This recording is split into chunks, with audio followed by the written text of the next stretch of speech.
Thanks everyone for joining today. My name is Andy Cabasso from Postaga, and today we're going to be talking about how to land guest spots on podcasts, how to be a great guest, and how to use it to grow your brand. Quick housekeeping thing is if you have any questions at all, please feel free to ask them in the Q&A, and I'll make sure that we get to those. So with that, let's get going. So a bit about me. My name is Andy Cabasso. I'm a co-founder here at Postaga. I've been on over 50 podcasts. I think it might be like around 60 or so. I lost count. But in addition to doing podcast guest spots myself, I've also helped a few dozen businesses individually, help them get booked on podcasts. So I have quite a bit of experience with it, and I'm going to break down everything that I do in this process with you today, from the why to the what and the technical, and also some just best practices and advice from having done so much.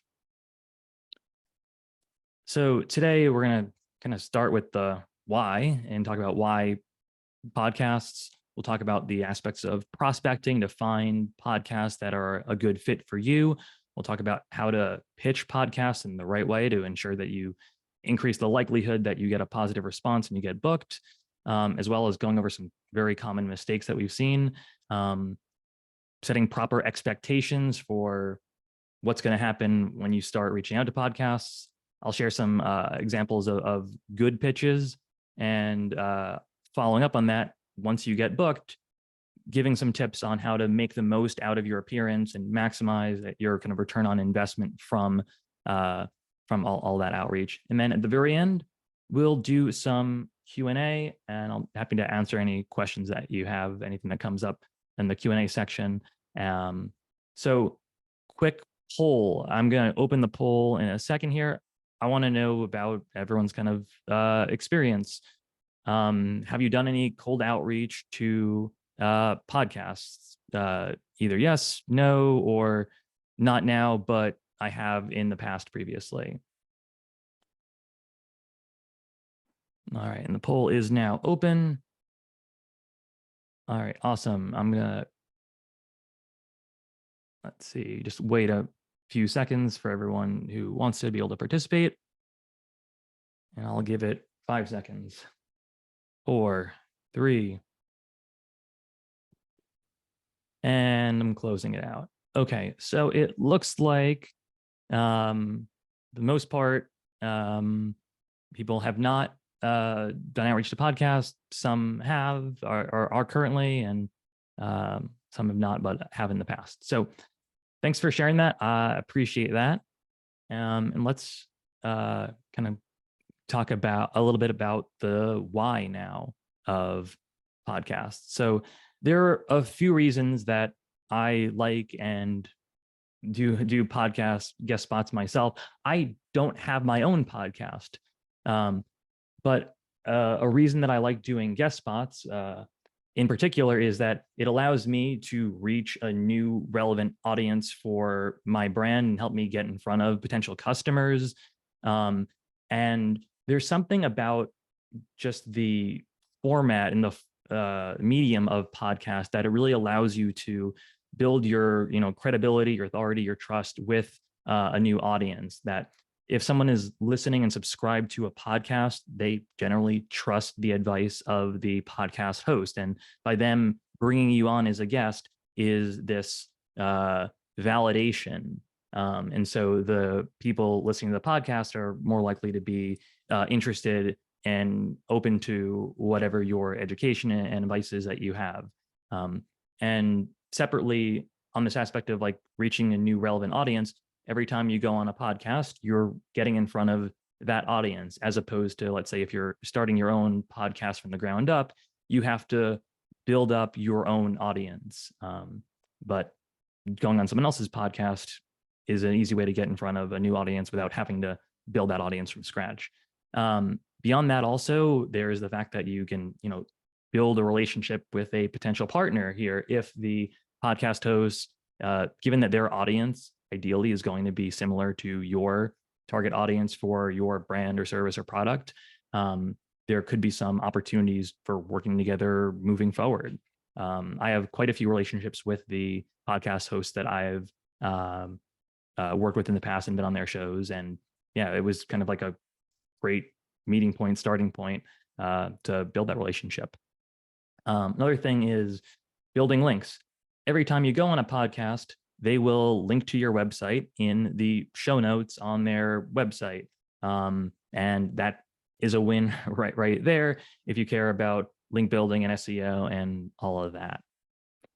The other is, I find that has, compared to all the other forms of like cold outreach for link building, lead generation, partnerships, things like that, it has a very high success rate when done right.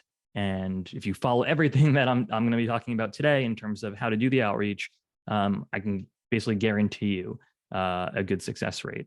Part of it also is I think it's much less competitive than some other forms of like outreach. Like, I mean, if you have a website, I'm sure you are getting hit up weekly by people wanting to write guest blog articles for your website. And it's a very crowded space. There's a lot of it. And a lot of the content isn't great quality, but there is I'll say minimal barrier to entry with doing podcast guest spots, which is that you, as the person who has unique knowledge to share, has to show up and do the podcast, and you can't clone yourself or outsource it to a team to show up for you like you could to guest blogging to some degree. So as of now, maybe it'll change and get more competitive over time, but as of now, it's not that competitive, and there are plenty of opportunities with it. So I want to share some just stats talking about like this success rate that I was saying. So in doing a campaign, reaching out to different podcasts to pitch being a guest, this one example we have, we sent 173 emails, got a 34% reply rate, and booked on 21 podcasts. So that's 12%. 21 podcasts is a lot. And for a lot of businesses that can that can be like your entire the amount of podcasts that you want to do in, let's say, like a few months. But just going to show that it can be very successful and provide a lot of opportunities. Beyond that, a very targeted example that we did that I'll talk a little bit about further. We reached out to 4 podcasts and got booked on 3 of them. And I'm going to save this for later, but I'm going to share exactly how we got booked on 75% of these podcasts that we reached out to. So next up, I want to talk about prospecting, how to find the right podcasts and what you need to do to kind of have the greatest success here. With your prospecting, there are a few things that you're going to need, because you're going to need to reference them when you reach out to the podcasts. For example, like the name of the podcast, the name and email of whoever's in charge of booking guests, knowledge of the podcast's format. What I mean by that is, does this podcast have guests, or is it just the host talking to the audience for the whole time? If you aren't prospecting carefully, if you're not paying attention to the podcast, you're probably going to reach out to some podcast where they're not accepting guests. And if you've listened to part of an episode or reviewed their episode notes, you'd know that they haven't ever taken guests. And familiarity with the podcast content is important as well, just to make sure that the episode ideas that you're going to be pitching to them are relevant. For reaching out to podcasts, I use one tool, which is Postaga, which helps with all of this. It helps with finding active podcasts, finding the right contact information, and building and sending the pitch email sequences to them. And I'll talk a little bit more specifics about the mechanics of it, but just want to talk about prospecting for now. And if you have any questions about the specifics, either the podcast, about the prospecting, the why, or anything like that, please feel free to drop those in the Q&A. Now, when I'm actually trying to figure out which podcasts I want to reach out to, I have some criteria in particular. For example, I want to know, are these podcasts actively publishing new episodes? Now, Postaga automatically filters out podcasts that don't have new episodes in the last 3 months. But I would say, in general, if your podcast doesn't have episodes published in the last 3 months, it's probably either not active for the season or it's just not active at all anymore. I should have polled about this, but feel free to throw it in the chat. Any guesses at the average tenure of podcasts? How many episodes has the typical podcast published? And I'll let people, please feel free, jump in the chat and let me know what you think. How many episodes do the typical podcast have? All right, we got 12. Any more guesses? Less than 50. Twice a month, 100, 10 to 20. All right, so the statistic that 1,000, the statistic that I've heard is that the average podcast has published 8 episodes. Most podcasts that stop.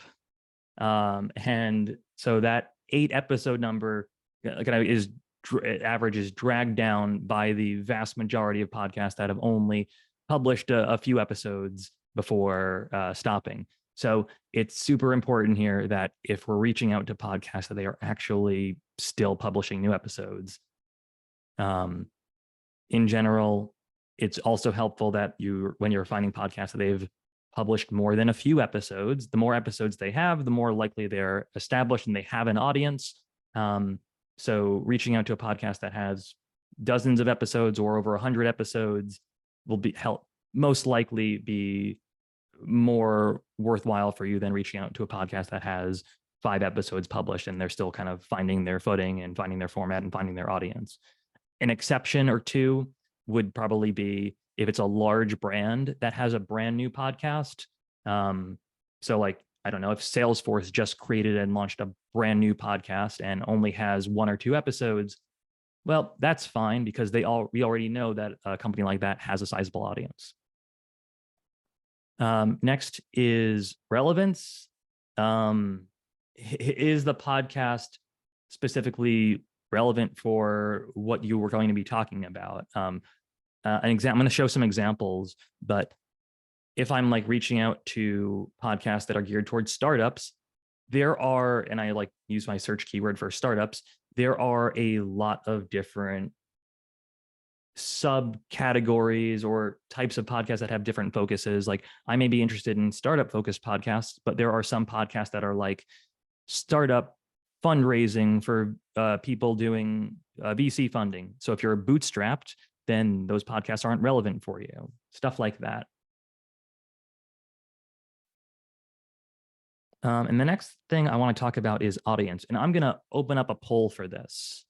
And the poll is going to be, of these podcasts, which do you think would be the most relevant for, let's say I'm a digital marketing agency and I do marketing for law firms, a podcast that's focused on digital agencies, a podcast that's focused on marketing, or a podcast that's focused on lawyers. Now I'm going to open the poll and it's open now, and I'll give a few seconds so people could be filling out their thoughts.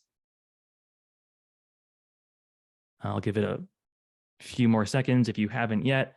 If you have this window minimized and you're looking at another screen and you're just hearing my voice, hello, I'm talking to you. bring this window back because we've got a poll open now.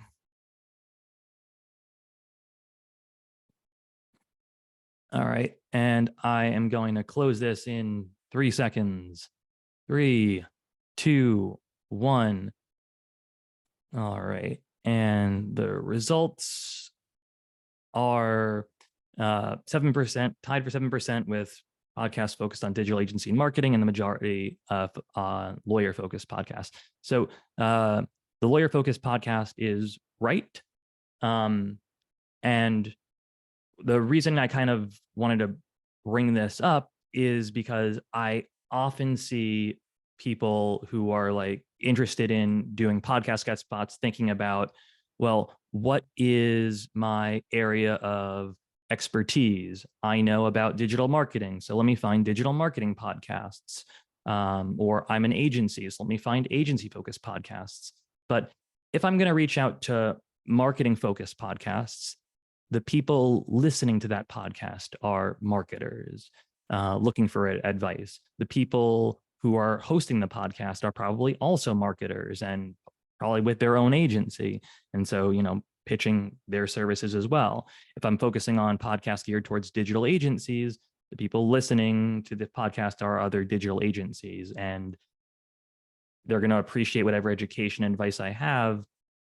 But if I'm trying to get more clients that are law firms, I'm going to have a much more successful opportunity reaching out to podcasts that are focused on lawyers, where my content is going to be marketing related for this audience.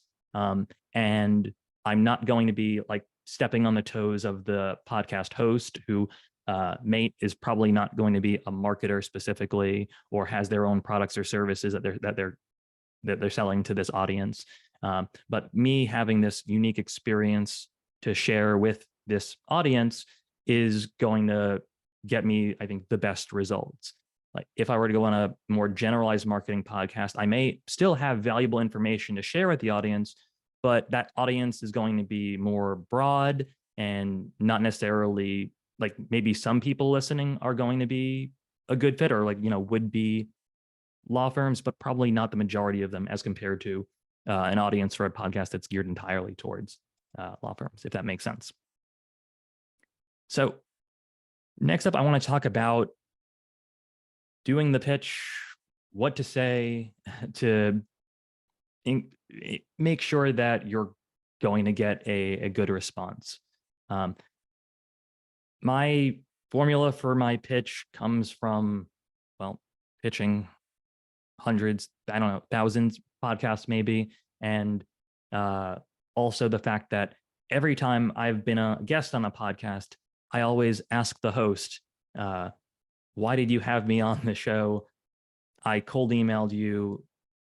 What made me stand out? And what do you typically get from people? And what makes one stand out? And what's the majority of what you get? And how does that usually go? So that's where I'm coming from with the experience on this. With a pitch, it's important to include a very specific topic where you have some qualifications to speak about, an experience that lends to talking about this topic. Ideally, a topic that the podcast has not covered before, or if it's some like particular, if it's something specific, but like podcasts have covered it before. Let's say we're talking about marketing or something like that. Is there a new perspective that you have that you can bring to the listeners? The other thing is, don't just email once. You should be following up. If you don't get a reply, even if the follow-up is just like a week later to say, hey, just wanted to see if you got my last email and what you thought, let me know. Happy to talk further. So next up, I'm going to share with you an example of basically a pitch format of mine that has worked very well. And I'll share why it's worked very well. So subject line, podcast guest, ? Pretty straightforward. Hey, person's name, your podcast was recommended to me, so I have a few episodes of your podcast queued up. Are you open to a guest slot or interview in the next month? If so, I'd love to come on and do an episode. I have a few ideas of topics. Here are the topics. Then here's an overview of why this would be a great fit for your audience. Here's the experience, and let me know what you think. And that's it. So reasons why this pitch works.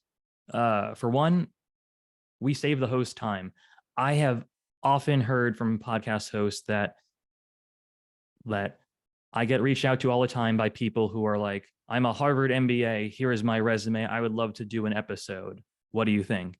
And it's like, well, then you're putting the burden on the host to figure out what to do with you. But here, I'm showing, like, I know what the podcast is about, what they cover. I've demonstrated that I am reaching out specifically to this person at this podcast. So I'm not just being so completely generic and just spray and pray, reaching out to every single podcast I can. I know that this is a podcast focused on this industry, and here are some episode ideas geared towards that audience, and here is why I'm qualified to speak about that. We're basically giving the host everything they need for an episode. All they have to do is say, here's my Calendly link. Let's schedule an episode. This topic sounds good. Let's go for it. And it provides them with multiple options. I'm giving a few different episode ideas. Ideally, they're going to be specific and unique and tailored to that audience. So yeah, giving them a bunch of options there going to make it easier for them to like choose one, rather than me saying, here is a specific episode idea, and they have to say either yes or no. I think three is the right amount. It's not too many. It's not overwhelming. And it gives them something to choose from. In particular, if it's kind of, I've given like a variety of different options. It's also, I want to be concise. I don't want to regurgitate my entire resume. I've seen pitches like this that I shared, but are much longer, and those tend to get a worse response rate. Because you open an email from someone you don't know, and it's just a massive wall of text. I don't know that I want to read all of that. But being concise concise while hitting all the points you need is going to increase the likelihood that you get a good response. So when it comes to like the episode ideas and what to pitch, my recommendation is, in particular, being specific.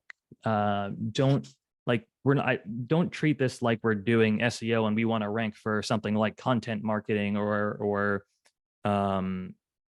something like that.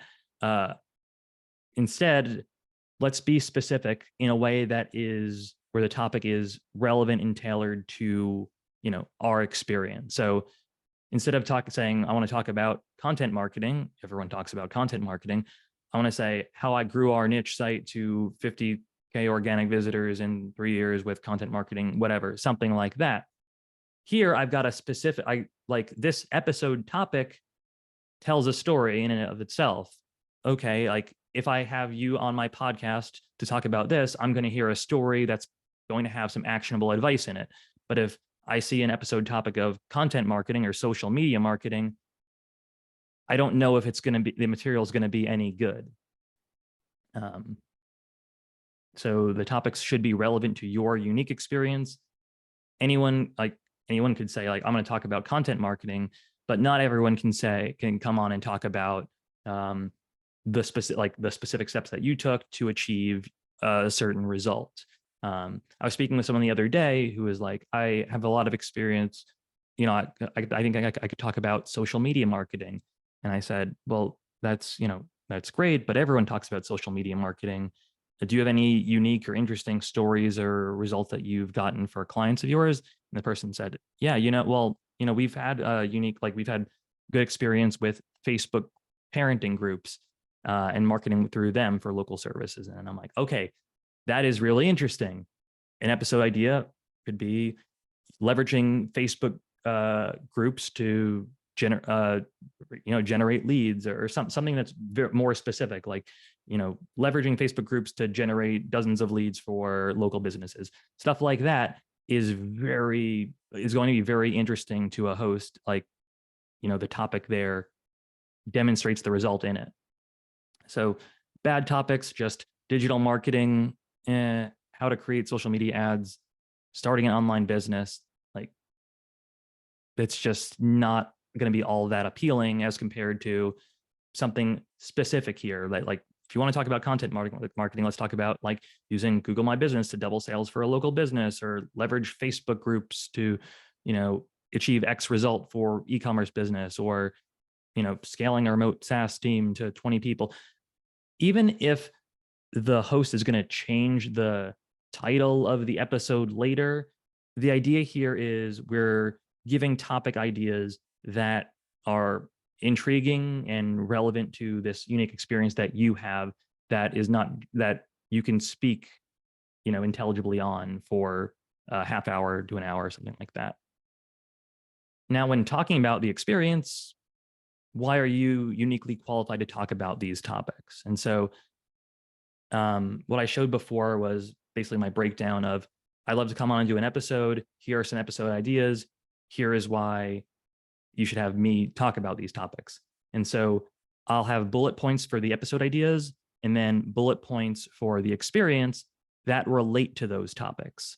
So don't go broader. Don't regurgitate your resume because it's not relevant. But if you want to talk about how I use Google My Business to generate leads for local businesses, you can have a bullet point of, I run a digital agency that has generated leads for local businesses using Facebook groups. Like, it could basically be effectively saying, I did this. So show that, and there's no need to go broader than that, because that's really what the host wants to know is, if I have you come on to talk about this topic, do you have experience with it?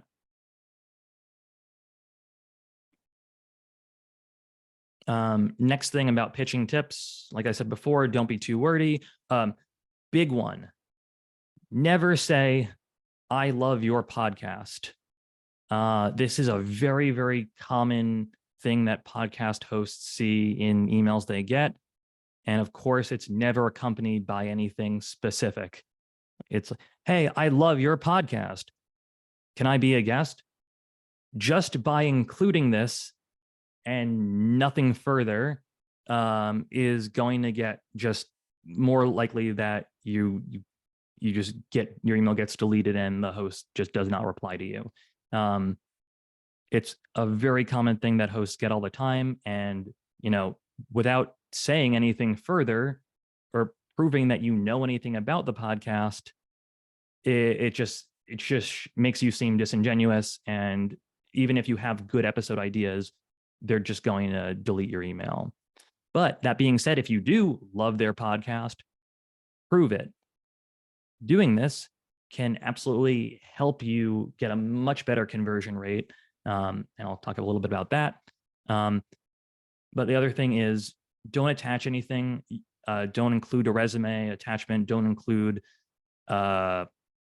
extraneous materials, anything like that. It's just going to, for one, it's going to, decrease the likelihood that your email gets opened and read, because if you're some random person they don't know, cold emailing them, attachments, just having an attachment could be just flagged as spam, and they don't trust you yet. So don't include anything. Don't include your resume. Don't include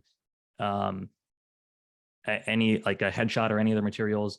The whole point of this email is to pitch an idea, get them to respond, to say, this sounds great, let's book something. Now then and once you're booked, send me over your material, send me over your headshot or materials or things like that.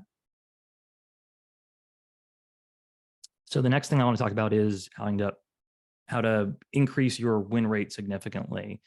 Main thing is hyper personalizing your pitch for a podcast that you reach out to.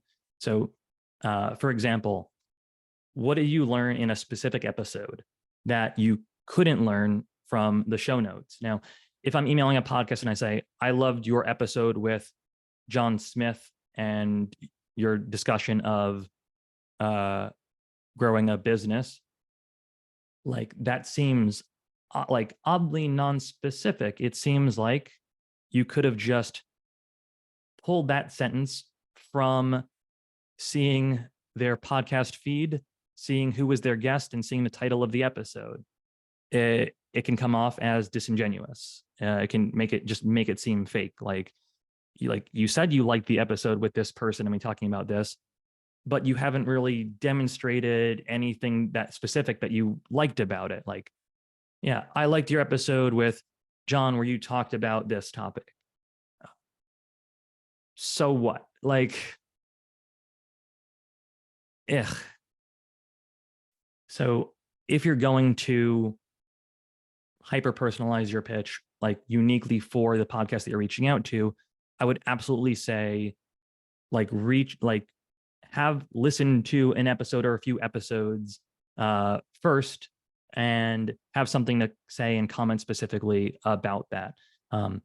Particularly large podcast that I was on once was called Startup Stories by the company Mixergy. And when I reached out, by the time I reached out, I was listening to their podcast actively. I had joined one of their programs, and I mentioned that specifically in my pitch, and I got a really nice reply from it, and we got the episode booked.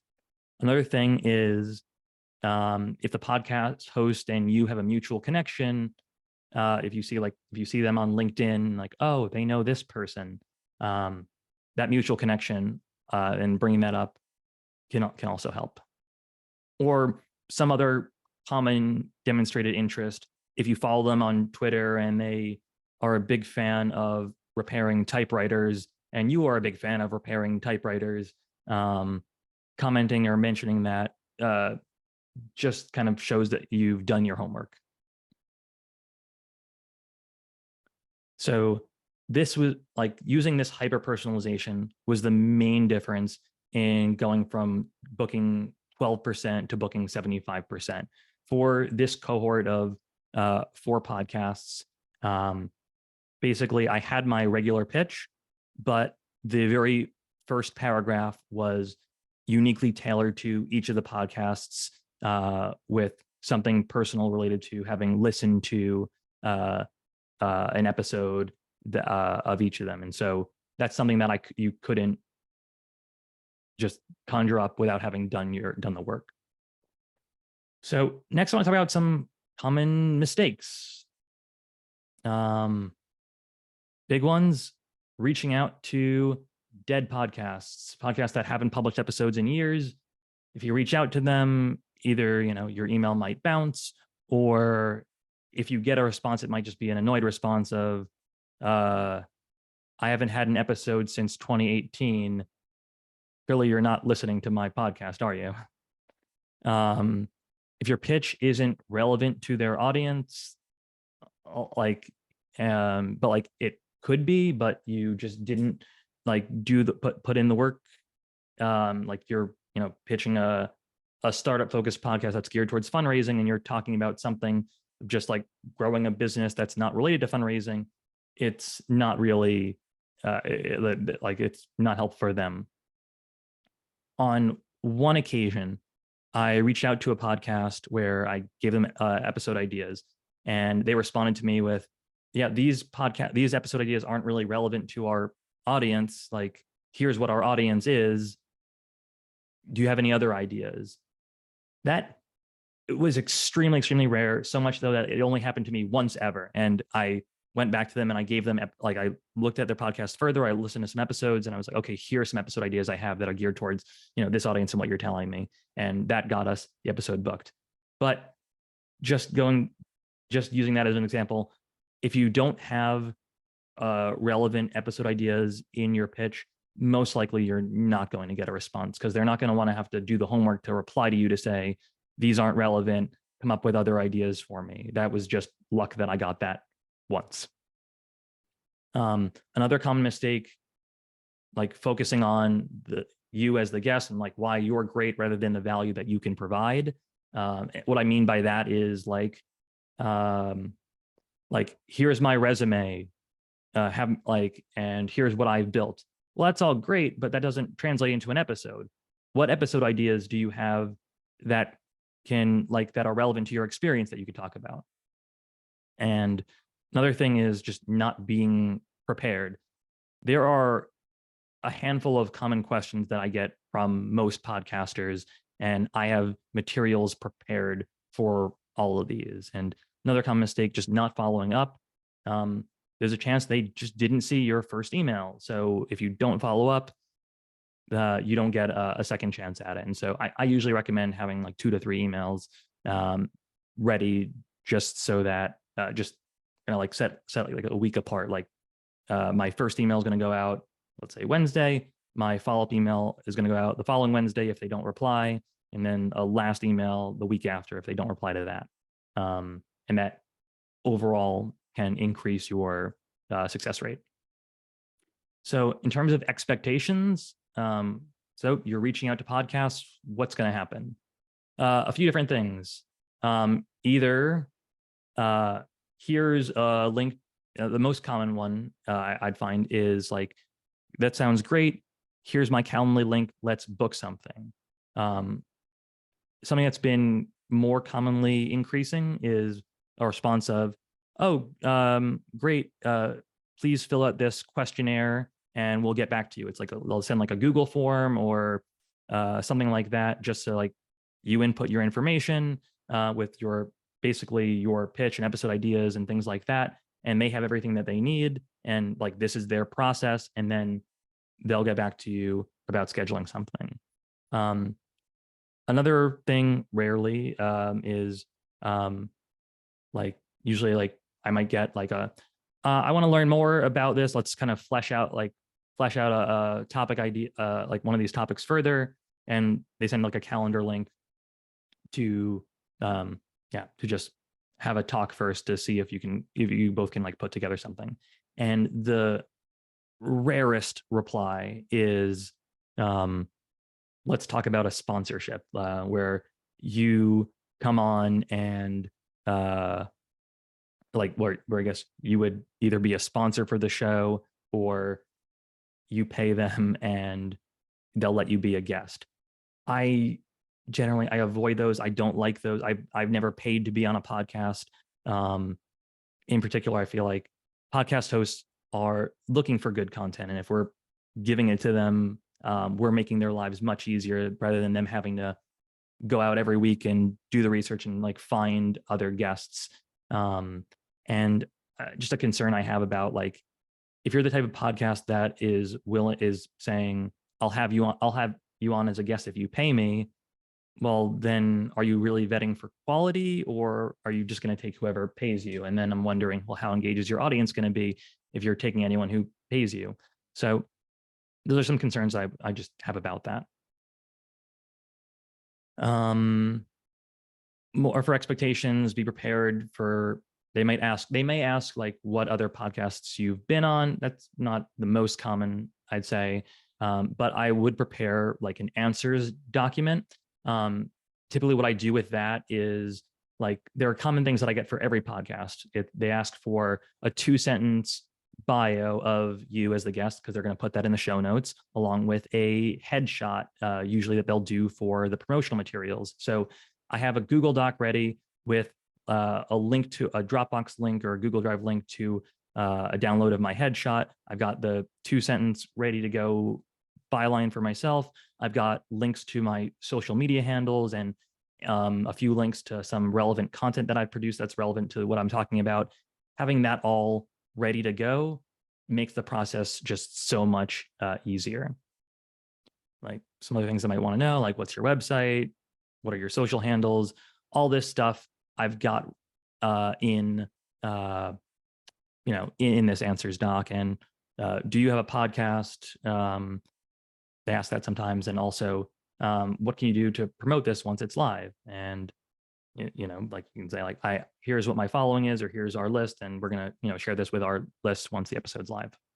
So next up, I want to kind of show you the mechanics of how I run an outreach campaign.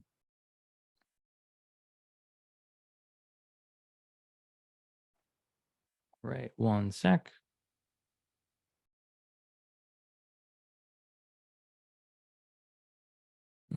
right, all right, so you should see a screen in Postaga I've got here. So in my Postaga account, I'm going to choose podcast brand promotion and choose a podcast. On this next screen here, I'm going to choose basically what my options are is I get to choose a keyword. And so for this keyword, I've chosen startups, and I just skipped a bunch of these. But through these, I can, click these links. I could look to these pages. I can see what kind of episodes these podcasts have done.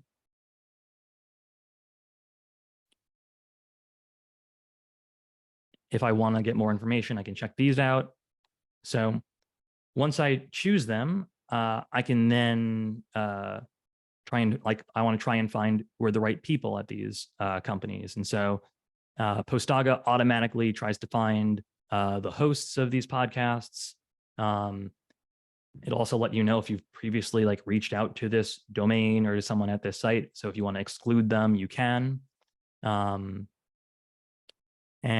if I am not sure that oh, this isn't the right person, Postaga has these links to these team pages or bio pages, and I can use that to see all right, well, who is the right person then? And so I can look through this and then choose one of them. After that, next step, Postaga will find and verify email addresses for people at these domains, and also pull information from the podcast feed to see if we can find another email address. And again, it lets you know, hey, you've reached out to this person previously. I'm not sure that if you want to reach out to them again.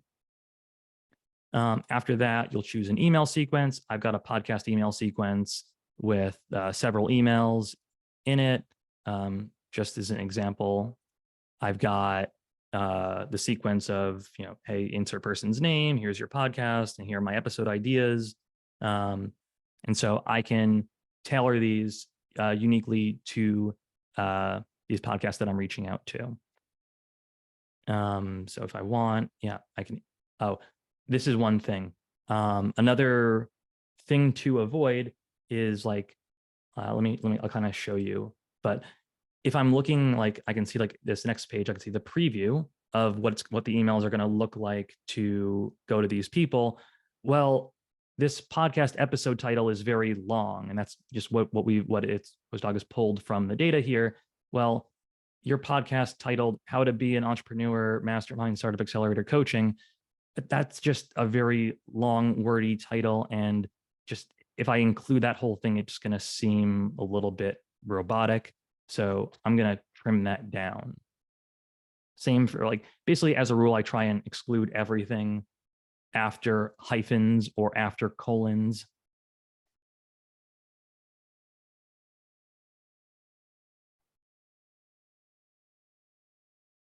Stuff like that. So you see, I'm going to get rid of this. And now I've got just that's cleaner. And for my episode topics, I did a little bit of HTML in here just to get bullet points so that I could have these bullet items. But if you don't want to do that, you could just list different things. And so I have my topics that are uniquely relevant to these, and then my guest pitch of why I'm going to be a good guest. And I can see, great, I've got the first email, the follow-up email, the last email, just to kind of nudge it along. And I could see all right, this one, I'm going to take another look at this one because it says startup is the first name.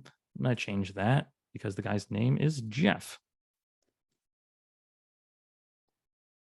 And so on. And if I want to further personalize an email, I can always overwrite the template here and say, let's say something.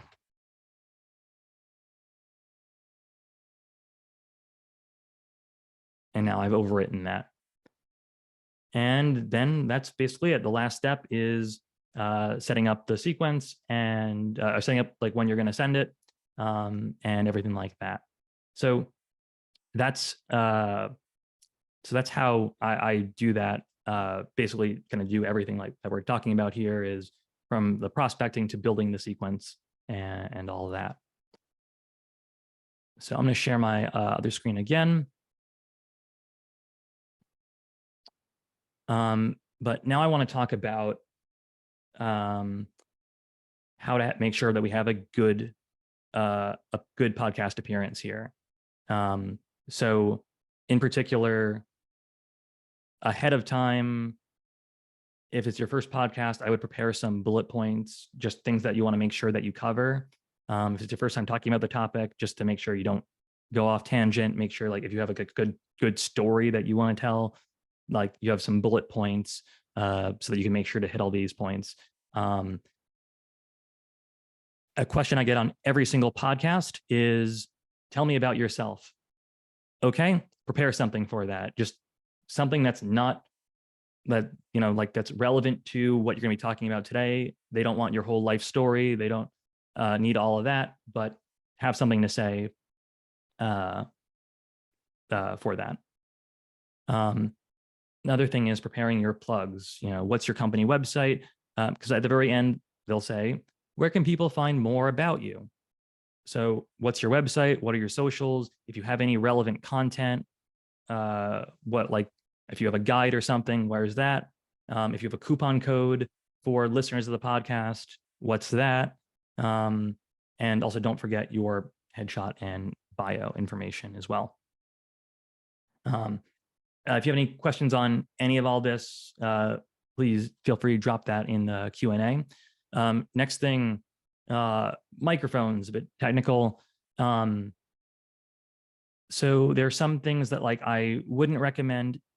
In general, I do not recommend the onboard microphone on your computer. It picks up a lot of ambient sound. Another thing is if you have like wired headphones, like the the Apple EarPods or something like that, sometimes like the microphone piece can like just bump against your shirt or whatever and just get muffled, and that isn't great. So I have two very inexpensive options that I recommend that are compatible with, I think, most every computer. These are the Blue Snowball is the one up top, which retails for I think about $50 US, and the other is the Audio Technica ATR 2100X, which retails I think for around 80 I think US. Main difference of them just is I think the ATR has a bit better quality.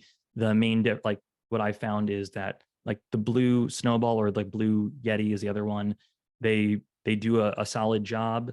The Audio Technica though, I find reduces ambient sound. In particular, like for a long time, I was using a Blue Yeti, which was a very powerful microphone, but it would pick up a lot of background stuff. If I had the air conditioner running, it might pick up some of that. And so I was like, all right, I have to turn off the air conditioning in the hot summer because it's picking that up. This Audio Technica and microphone similar to that don't only pick up the audio that's like right in front of the microphone. They won't pick up more in the background. So if you have dogs or if you have toddlers or children, if they are barking, screaming, fighting in the other room, that mic won't pick that up. For video, I would just prepare just in case. Many podcasts don't record the audio, don't record video, but just show up ready for them to record video, because they may say like, oh yeah, we'll use some video for clips. So just be mindful about that. Before showtime, before it goes live, I recommend rebooting your computer, eliminating distractions. So turn off anything that's going to have a chime or a sound, turn off your Slack, put your phone on airplane mode or do not disturb. as much as you can control for being in a quiet area, and come prepared. So yeah, if you've done all of this, you'll best ensure that you have you're gonna have a good recording. Other thing is, I usually ask the host, are you recording video? And do you edit the recording? So this way I know if I flub something, if I blah, blah, blah, I'm going to keep going because I need to push through it because they're not going to edit that out. Or if they're going to edit, I can stop and say my answer all over again. And I also want to know when should I expect this is going to go live so I can be ready to, if I want to, am I going to promote this, be ready for it. But usually the host will email you, hey, your episode is live now. Last thing about, maximizing your ROI from the experience. If you have anyone that you can recommend to the podcast host, they usually appreciate that. Helping them out because they're, trying to find content. Another thing is, if you have a product or something like that, provide a coupon code that can, this way you can know people who listen to this podcast who signed up for your product came through this site. Another thing, ask for a referral from the host. Podcast hosts know each other. Communities are pretty small, usually within these different niches. And so you can say, hey, I'm trying to do a podcast tour. Are there any other podcasts that you'd recommend that you could put me in touch with? And then once the episode is live, promote it to your audiences, your social feeds, your email newsletters, LinkedIn, what have you. It helps you stay top of mind and adds more credibility with your audience. And if you can, you might be able to repurpose some of the content with the host's permission using video snippets or transcript, or write a blog article or something like that. So that has been the that is like the comprehensive start to beginning my recommendations on how and why to go about getting booked on podcasts. From one question that I got in the Q&A from earlier from Ashley was, do you have a book or information that can help guide us further? I do. Tomorrow, I'm going to be sending out a follow-up email that's going to include, for one, this recording, and also a link to a guide that we put together on a checklist to going on a podcast. And I'll share this information kind of like with my best practices and like, things that I include and things I need to get ready for going on these shows. Beyond that, like I mentioned at the beginning, I've been on 50 to 60 podcasts myself, and I worked with other businesses. And so if you have any questions about this, we're always here to help. If you want to like brainstorm ideas, usually every week, every Friday at noon Eastern, we do weekly office hours calls with Postaga, and you can ask any questions that you have. Just the other week, someone asked for advice on their email templates for their podcast pitch. And lastly, if you are interested in doing podcast tours and getting guest spots, but you just don't think that you have the time to do it in-house, we also offer done for you services with that, where basically, if you don't have the time, we can do it. We will run the outreach campaigns on behalf of your company, or if you're an agency, on behalf of your clients. And we do this for a variety of different use cases, things like podcast guest spots. We also can do outreach for PR and press and things like that.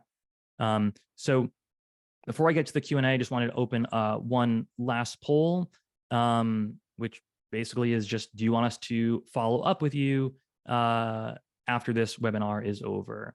The poll is open now, just yes or no. If you say yes, I'll follow up with just email about that. But no matter what, I'm also going to email out our slide, our materials, and our guides and stuff like that. All right, I'll wait for a few more seconds, and then we're going to dive into the Q&A.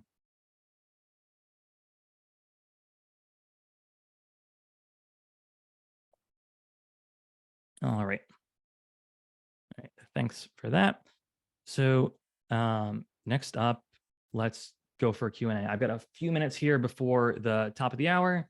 So yeah, any questions, please feel free to drop them into this Q&A section here.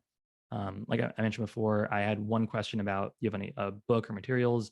So I do have guides on basically what we covered about like getting podcast guest spots. So I will be sharing that tomorrow. The recording will be shared. It'll be coming out tomorrow as well. So yeah, let me know if anyone here, if you have any questions at all about the process for reaching out to podcasts, or any questions about stuff like that. I did my best to include in the materials here questions that we've gotten from previous webinars and people that we speak to. Just yeah, please let me know if you have any questions. How many follow-ups are standard? I'd say I recommend no more than 2 follow-ups, and the follow-ups don't need to reiterate all the materials. Like, you don't need to basically repeat the contents of, here's my pitch, what do you think about it? Because you already included that in the first email. Your follow-up email can just say, hey, just wanted to see, what do you think? And it's just as simple as that, because they already have your first email, and the email should be threaded with the reply, and so they can just see. So yeah, so I'd say like 3 emails total, separated like a week apart between them. I think the last question I have time for us to get to today is there a typical podcast length? Block off an hour for each podcast. Most of them will be less than an hour in recorded length, but in my experience, it takes 5 to 10 minutes for getting set up, and at the very end, there may be like 5 minutes to debrief. But for the most part, the podcast host will usually have you block off an hour of time. So yeah, that's your commitment of the podcast, is an hour. How long the episode ends up being depends on how long they want to talk for. You can usually see other episodes, what they've been, and stuff like that. But yeah, for you, your time commitment is an hour for each. So that's about all that we have time for today. If you have any other questions, I'm going to send out an email after this is over. So please feel free to reply with any questions that you have there. Check out Postaga for all of your podcast guest outreaching needs. I appreciate you all joining today. Thanks so much, and have a great day and rest of your week. Thank you all. Have a good day.